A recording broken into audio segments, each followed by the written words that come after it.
pútnických miest, ktoré mali mariánsky charakter. Bolo v stredovekej Európe tiež dosť, ale nebolo ich toľko ako hrobov svätých. Každé z miest, kam sa putovalo, bolo väčšinou spojené so životom a zázrakmi, teda toho, ktorého svetca. Samozrejme, svätá zem mala osobitné miesto, keďže sa spájala priamo s ľudským životom nášho Pána Ježiša. Kade chodil, zdržiaval sa, býval, zomrel. Tieto miesta spojené s jeho životom boli cieľom púti od prvých storočí kresťanstva. Nielen v stredoveku poznáme trebárs denník pútničky Egérie, ktorý je z prelomov 3. a 4. storočia. Je to jeden z najstarších cestopisov, ktorá dopodrobne opisuje tam svoju cestu do Svätej Zeme a okrem náboženských záležitostí opisuje aj život tej ktorej society, ktorú navštívila. No v 12. a 13. storočí vo vrcholnom stredoveku už ľudia mohli ísť do Svätej Zeme bez prekážok, lebo tam bolo križiacké kráľovstvo a teda títo ozbrojení pútnici, ja im hovorím ozbrojení pútnici, to je zase na inú tému, tam uplatnili nielen teda to, že ochraňovali pútnikov, kresťanov na ceste do Jeruzalema, ale na tom území uplatnili politickú aj vojenskú moc. Okrem Svätej Zeme pútnici smerovali do Ríma. Do Ríma, kde odpočívali svätý Peter a Pavol, kniežatá apoštolov.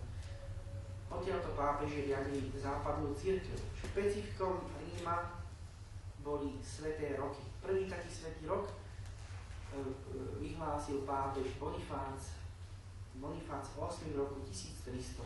Bol to prvý svätý rok na svete a pútnici vtedy mohli obsiahnuť zvláštne milosti z pokladnice cirkvi.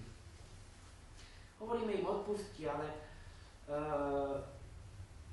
na chvíľu sa k tomu vrátim, hoci odpustky nie sú našou témou, ale odpustky s púťami veľmi silno a priamo súvisia. No, potom vždy ponajprv to bolo každých 50 rokov. Potom sa to skrátilo na každých 25 rokov a niekedy z mimoriadnych príčin to bolo aj častejšie.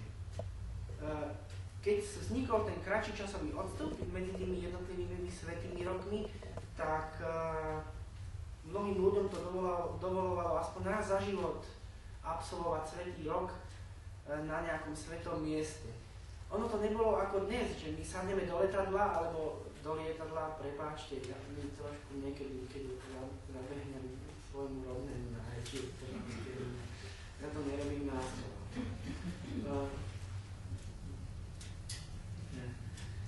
Ale je to aj preto, lebo v poslednom čase som prešiel rukopisy so starou slovenčinou z 15. a 16. storočia, tak som to rečil trošku nadšený, ale aj poznačený.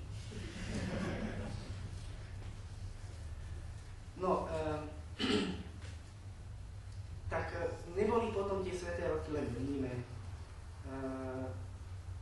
Tak vrátim sa ešte k tomu, čo som chcel povedať, že keď niekto išiel na púť, tak už na tom svetom mieste nezostal 3 dní ako my. Zostal tam rok, 2 roky, 3 roky. Na tých miestach existovali hospice, ubytovne pre pútnikov, pravda, ktoré väčšinou správovali mnísi. Ale keby som trošku taký exkurs spravil, tak každý stredoveký človek vedel, že v krčme, keď prespáva, alebo v nejakom hostinci, všetko, čo so sebou má, musí schovať pod duchnu, lebo mu to krčmár ukradne. Takéto veci sa stávali veľmi často, preto mnohí radšej šli do kláštora, ale v neskorších dobách, v tom najnovšom stredoveku, 15. storočí na konci, už ani kláštory neboli také bezpečné. To asi by bolo aj prednášku, ale to radšej nie. No, sväté roky boli aj na iných miestach. No, k tomu sa ešte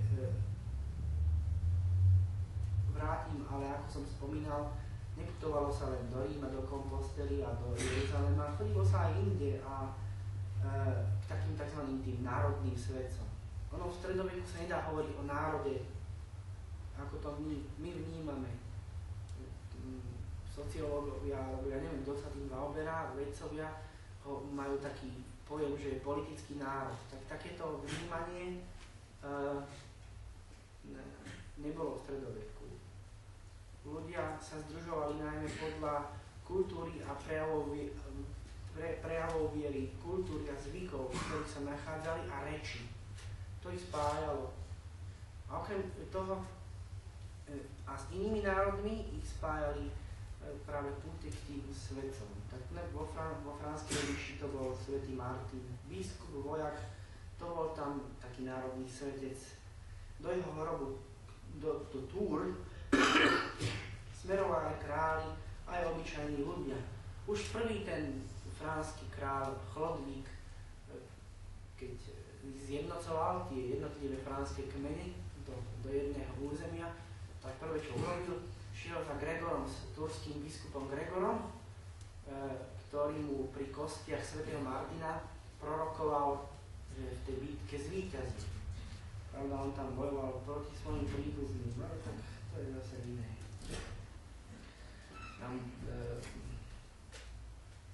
Tak iné národy si vypestovali vrúcný vzťah k svojmu svetcovi. Napríklad Íri mali Patrika, Nemci Bonifáca, Angličania Tomáša Beketa, Nóri svätého Olafa, Maďari majú Štefana, Švajčiari majú svätého brata Klausa, ktorý zázrakom zachránil ešte mladú tú ich konfederáciu pred bratovražednou vojnou. No a uctievanie takýchto svetcov vytváralo vedomie spoločenstva presahujúce jednotlivé skupiny. Čiže to vedomie nad národnosťou nás spája všetkých viera. Tak ešte som sa nezmienil o treťom pútnom veľkom mieste v stredoveku, a to bolo Santiago, svätý Jakub z Kompostely.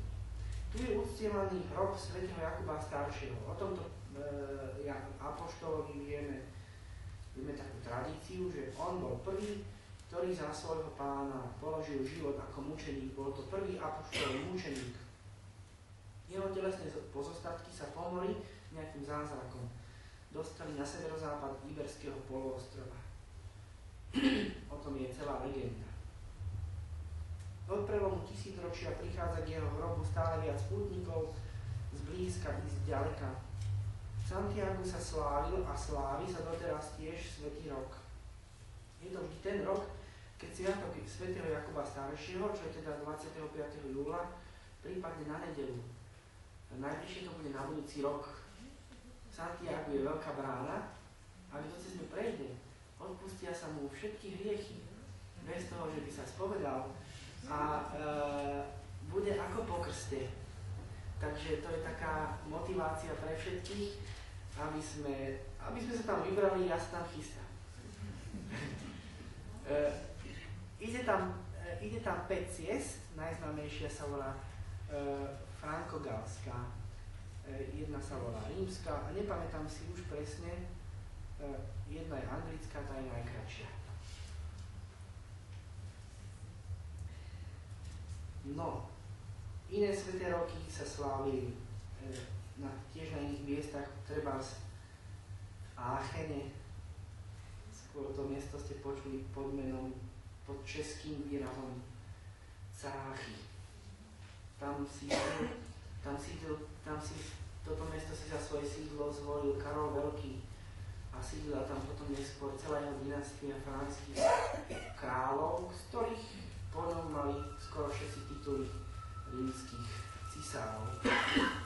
No, tuto boli relikvie, ktoré sa nazývali, že sviatosti. No a prepáčte, boli to plienky pána Ježiša a vediatá rúška, ktorú mal na kríži. Tak tieto sa vystavovali, svätý rok tam bol každých 7 rokov a tieto relikvie, tieto sviatosti tak nazývali stredovekí ľudia, sa vystavovali vždycky júl je 7. mesiac, v júli 7 dní, na 7 dní, 7. mesiac v roku na 7 dní. Tak miesto, kam tí ľudia putovali, nebolo až také dôležité, lebo keď niekto išiel do Túr, tak on tam nešiel do toho mesta. On tam šiel k hrobu svätého Martina. To hľadal hrob svätého Martina. Keď šiel do Ríma, chcel vidieť hroby svätých apoštolov. Čiže motivácia každého pútnika tu je dôležitá. Na tie motivácie boli mnohoraké, ja ich trošku tak malinko priblížim. Tak najprv to bola viera v Boha a dôvera k svätým. Každý skladá účty pred Bohom na konci svojho života a preto tento hriešný človek hľadá útechu, pomoc, posilu v orodovaní svätých a svätíc. V ženách a mužoch, ktorí boli napríklad príbuzní, priatelia a učeníci, zdieľali s Ježišom život. Alebo ktorí ako mučeníci preliali krv za neho. Alebo ktorí ako zvierozvestovia podávali svedectvo o jeho slovách a skutkoch, alebo anjeli, ktorí prinášali ľuďom posolstvo od Boha. Jeden anjel má v Taliansku tiež pútnické miesto, svätý Michal. Určite to poznáte. Ale myslím, že taká hora svätého Michala je aj vo Francúzsku, ale nie som si tým istý. No, vo Francúzsku, že? Je Saint Michel, no. Že? No, tak je taká. Áno. No. Tak, mučeníci vierozvestovia boli tiež hriešní ľudia. Do tohoto bodu sa s nimi mohol každý porovnávať, ale títo ľudia obstáli v ťažkých životných skúškach a ako priatelia Božích prebývali v Ježišovej blízkosti. Mohli teda plniť úlohu takých prostredníkov, ako ich všetci vtedy chápali, medzi hriešnikmi, hriešným ľudstvom a Bohom a jeho večným a vysokoprísnym súdom, ktorý ľudia vtedy veľmi intenzívne vnímali. Ďalším takou motiváciou pre pútnika bolo pokánie. Pokánie a získanie odpustenia hriechov. Tuto by som sa pristavil trošku, ale do máličko, aby som dlho nevyprával o tých odpustkoch. Ja som si na to vymyslel taký príbeh. To, čo vám poviem, to je ideál. V skutočnosti to bolo trošku skomplikovanejšie. Ale ja som prišiel na to, aby som vám priblížil ideál.